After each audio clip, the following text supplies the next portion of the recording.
ako ekonomski program bude vodila pokret MOBA, Если экономику будет вести наше движение МОБА, mi ćemo za 5 godina мы за 5 лет, через 5 лет, do 2030. до 2030 года, umjesto 50 milijardi BDP-a вместо 50 миллиардов ВВП, imati 500 milijardi. у нас будет 500 миллиардов ВВП. 4000 evra će biti plata, prosječna, Зарплата, да, средняя зарплата тогда будет где-то 4000 евро, a penzija 2200 evra. а пенсия 2200 евро. 2 miliona Srba vratit ćemo iz sveta i građana Dva. Srbije. 2 миллиона сербов и других, конечно, граждан Сербии мы возвращаем назад в Сербию, Ali ne da žive u gradovima, но не чтобы они жили по городам Сербии, nego da imaju ekonomski interes da budu na selima. но чтобы у них был экономический интерес жить в деревне, Jer je to potpuno novi ekonomski sistem. потому что это абсолютно новая экономическая система. Šta će IT stručnjak u gradu? Зачем IT-эксперт в городе? Ako on možda bude na planini Но как он может жить и в горах, i da ima standard kao da živi u gradu. и у него будет абсолютный стандарт, как живет в городе. To je novi ekonomski program Это новая экономическая программа. koji sam još 90. nudio Rusiji. Я еще в 1990-м говорил в России, Ali to niko, onaj Čubajs i cijela ta ekipa, ja znam skoro sve ruske tajkune, to je katastrofa, oligarki. но ни Чубайс, ни все другие олигархи это не хотели. Я знаю всех этих олигархов русских, но никто не хотел эту программу. Jer nisu razumeli duh ekonomije.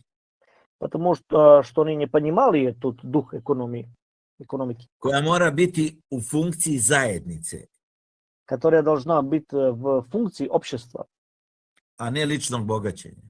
а не личного обогащения. Tu smo se razišli. И мы тут разошлись. Tako da nema znači najlakši je posao ekonomskog preporoda Srbije. Самая легкая работа экономическое развитие Сербии, Najteže je duhovna obnova. а самое сложное это духовное возвращение на духовную, на традицию сербскую. Gde je danas Srpska pravoslavna crkva potpuno, vrh Srpske pravoslavne crkve je potpuno izdao srpski narod. Верх Сербской православной церкви абсолютно предал буквально сербский народ. Političari su izdali srpski narod. Политики тоже предали сербский народ. I kada ja kažem da nama više nisu potrebni političari, И когда я говорю, что нам не нужны больше политики, nama ne trebaju uopšte više parlamenti, нам вообще даже не нужны парламенты, jer je došlo novo doba, потому что пришло новое доба. oni to uopšte ne razumeju. Они то вообще не понимают. Srpska inteligencija je izdala svoj narod. Сербская интеллигенция предала свой народ. I mi sada И мы сейчас stvaramo novu srpsku inteligenciju. строим новую сербскую интеллигенцию. One koji ovo razumeju. Ну, и те, которые все это понимают. I ne samo srpsku, nego uopšte čovečansku. И не только сербскую интеллигенцию, а мы строим вообще все человеческую. Jer ovo je sukob dobra i zla u čovečanstvu. Потому что это война доброго и злого в человечестве вообще в мире. I nema više između. Između više ne postoji. Да, между добром и злом нету что-то в середине, это не существует. I svaki čovjek na planeti mora da se opredeli da li brani principe dobra ili zla.